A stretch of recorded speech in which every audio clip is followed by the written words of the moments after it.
खुलुमबाय Bodoland एंखं television studio आं हायनास्रि गयारि दिनै फुंबिलिनि गाहाय रादाबफोराव दङ। सोनाब बंगआव गासैबो सोलोंथाइ फसंथानफोरा समबारनिफ्राय बन्द जाबाय। मैदेरनि गाग्लोबनायाव सानै सुबुंनि जिउ खहा। मासे मुफुर फिसानि गोथै सह बोखांदों। नगाव पुलिसआ ड्राग्स फालांगिखौ हमनो सानानै दोननाय खैसाराव पुलिसनि फिसाज्ला। गिबि मन्थ्रिनि जनजाति बिबुंथिखौ लानानै सिलाराय उन्नयन मन्चआ खुद्रिखांदों। गोबां इसिङारि जाहोननि थाखाय टाइम्स 8 बर' खौरां बिजोङा जोबथाहां लाबाय। सिखावा एटिएमनिफ्राय गोबां रां खावदों। बड'लेण्ड गेस्ट हाउस लुनाय हाखौ लाना दावराव। आथिखालनि हालोदखौ नोजोर होनानै लकडाउननि थाखाय रायजो सोरखारा सानगोन सावस्रि मन्थ्रि। दानिया फैदो आबुं रादाबाव।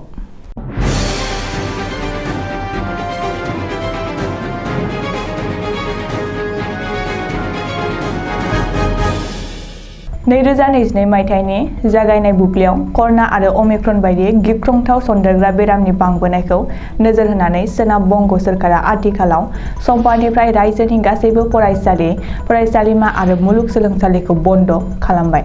बेनि अनगायैबो खानाय सिनग्रा salon, picnic spot, garden, theatre एबा सिनेमा हलफोरखौबो बन्द थानांगौ होननानै फोसावबाय। माखासे सोरखारारि बिफानारि मावख'फोराव 50% मावफारियाफोराल' खामानियाव थांनो होननानै सोनाब बंगनि गिबि मन्थ्रि ममता बेनार्जीआ सोरखारा गोख्रों थांखि लादों। बे बन्दआ माब्ला एबा बेसे गोबाव थागोन बेनि जेबो रोखा खालार होथ'नाय जायाखै। मानो होनोब्ला आथिखालाव सोनाब बंगआव कर'ना एबा अमिक्रननि साग्लोबनाया जोबोर गोख्रै बांबोगासिनो दं। गलाघाट जिल्लानि नमलिगुराव हाग्रानि मैदेरफ्रा गामि ओनसोलाव हाबफैनानै मानसिफोरनि न'-बांफोरखौ सिलिंखार खालामफैयो आरो उन्दुनानै थानाय साद' सुबुंफोरखौ गोब्राब गाग्लोबफैयो। खौराङाव मिथिनाय बादिब्ला मैदेरनि हरखाब गाग्लोबनायाव बै जाथायाव सानै आबादारि सुबुंफ्रा गावनि जिउखौ खोमानाङो। चिरां जिल्लानि भारत-भुटाननि साखाथियाव थानाय 2 नं दैज्लंजारि आबाद थिलियाव 2 एबा 3 बोसोर बैसोनि मासे जो गोसोम मुफुर फिसानि गोथै सह बोखांदों हाग्रा बिफाना आरो हाग्रा बिफाननि मावसुमाफोरा फानबारि रेन्जसिम लानानै फैयो आरो सुलुङाव हाग्रा बिफाननि मावसुमाफोरा फोरमायनाय बादिब्ला मुफुर फिसानि खर' आरो उदै बाहागोखौ गोबौ हाथियारजों जखम खालामना बुथारनाय। अदेबानि बे जाथायखौ अननाय गैयै सुबुंफ्रा मुगैथाव आरो दुखुनांथावै बुथारदों होनना अ.एस.टि. धरनीधर बर'आ बुंदों आरो जाय सुबुंफ्रा बे हाबायाव आखाइ दं बे सुबुंखौ आयेननि हेफाजाबै साजा होगोन होननानै हुमखि होदों। नगाव जिल्लानि मधुपुराव सनिबारखालि मोनायाव पुलिसनि एन्टि-नारकटिक स्क्वाडआ ड्राग्स फालांगिखौ हमनो थाखाय सानानै दोननाय खैसाराव पुलिसनि फिसाज्लायानो हमजादों। नगाव पुलिसनि सुलुङाव फोरमायनाय बादिब्ला गासै 4 ड्राग्स फालांगिखौ हमनो हादों आरो बेनि गेजेराव हामरें थानानि अ.सि. उद्धव पाटवारीनि फिसाज्ला तुषार तनय पाटवारीजों लोगोसे 3 फारि शाहिदुल आली, गुलजार हुसैन आरो ताकिमुर इस्लाममोनखौ 4 हेर'इन ड्राग्सनि आबुं कन्टेनारजों लोगोसे हमनो हादों। पुलिसनि एन्टि-नारकटिक स्क्वाडआ गोबां समनिफ्रायनो नगाव ओनसोलाव सोलिबोनाय थानाय ड्राग्स फालांगिखौ हमनो थाखाय नाजाबाय थादोंमोन होननानै पुलिसनि सुलुङाव फोरमायदों। आसामनि गिबि मन्थ्रि डक्टर हिमन्त बिश्व शर्माया रबिबारखालि बाक्सा जिल्लायाव खौरांगिरिनि सिगाङाव आथिखालाव 6 जनगोष्ठीनि जनजातियाव सोसननाय एबा ट्राइबेल खालामनायनि खामानियाव दिन्दाङै दं आरो माब्ला जागोन बेनि जेबो थि गैथ'आ होननानै बुंनाय रावखौ खोनानै सिलाराय उन्नयन मन्चआ गोख्रों रावजों सोंखारिदों। सिलाराय उन्नयन मन्चनि आफादगिरि बिक्रमजित रायआ समबारखालि चिरां जिल्लानि सिडलीयाव खौरांगिरि मेल खुंनानै बुंदों दि आथिखालाव कच राजबंसि हारिखौ एसटि एबा ट्राइबेल खालामनांगौनि खामानिया 90% जाखाबायमोन।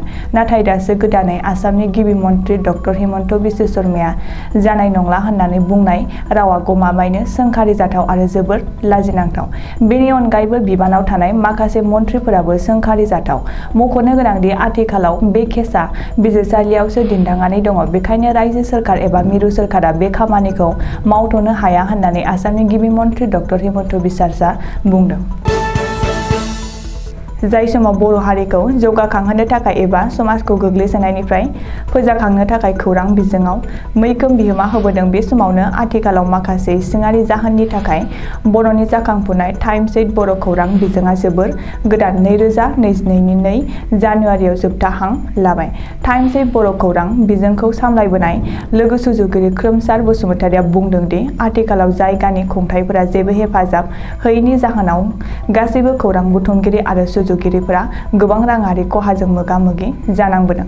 नाथाय अब्लाबो बर' रावनि फोसावनायखौ बन्द खालामनाय जादोंब्लाबो असमिया रावनि फोसावनाया सोलिगासिनो होननानै मिथिहोदों। थांनाय मंगलबारखालि बङाइगावनि बरुगपारा SBI ATMनिफ्राय माखासे सिखावफ्रा 40 लाख रां खावनानै थाङो।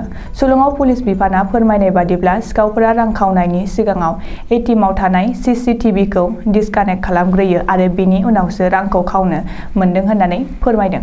नाथाय SBI ATMआव 40 लाख रां दंमोन आरो बे सिखाव हानजाया गासै 7निफ्राय 8नि गेजेराव दं होनना पुलिसफोरा फोरमायदों। बे जाथायनि सायाव पुलिसनि गोख्रों नायबिजिरनाया सोलिगासिनो दं।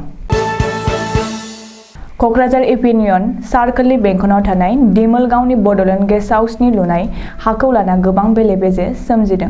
थांनाय 1999 मायथाइयाव बे हाखौ सहनलाल शर्मानो होदोंमोन। नाथाय सहनलाल शर्माया रायजो राजाफोरनो कल सिटरि लुनो थाखाय DRDAनो दान होदोंमोन। BTC सरकार हाग्रामा महिलारिया 2014 मायथाइयाव बड'लेण्ड गेस्ट हाउस लुफुंनायनि उनाव रुंसारि सहनलाल शर्मानि फिसाज्ला बाबुलाल शर्माया बड'लेण्ड गेस्ट हाउस लुनाय हाखौ फिन नांगौ होननानै गोबां खेबले सरकारि अफिस आरो हाग्रामा महिलारिजों रायलायसेयावबो सरकारा रांखौ होआखै होनना गोख्रों अजद दैखांदों।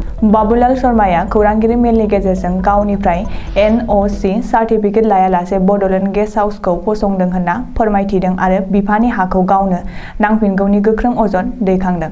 जुदि बिफानि 3 बिघा हाखौ सरकारा होफिना अब्ला आयेननि हेफाजाब लागोन होनना गोख्रों रावजों बाबुलाल शर्माया हुमखि होदों। हादोरनि गोबां रायजोआव आथिखालाव लोब अमिक्रन एबा कर'नानि साग्लोबनायनि जाहोनाव येल्ल' एलार्ट एबा लकडाउन होनांनाय थासारिखौ नोजोर होनानै आथिखालाव आसाम सोरखारा गासैबो थासारिखौ नोजोर होगासिनो आरो गोनां जायोब्ला आसामावबो लकडाउन होनो थाखाय सानगोन। बे बाथ्राखौ आसामनि सावस्रि मन्थ्रि केशव महन्तआ खौरांगिरिनि सोंनायाव फोरमायदों। नाथाय आथिखालाव बेनि सोमोन्दै रायजो सोरखारा जेबो थांखि लाथ'नाय जायाखै। मानो होनोब्ला दासिमाव आसामनि हालोदा बांद्राय गाज्रि जाथ'वाखै। नाथाय अब्लाबो आसामनि बयबो रायजो राजाया सांग्रां जानाया गाहाम होननानै सावस्रि मन्थ्रि केशव महन्तआ खावलायदों। दिनै फुंबिलिनि रादाबा एसेनोसै। गोजोन्थों।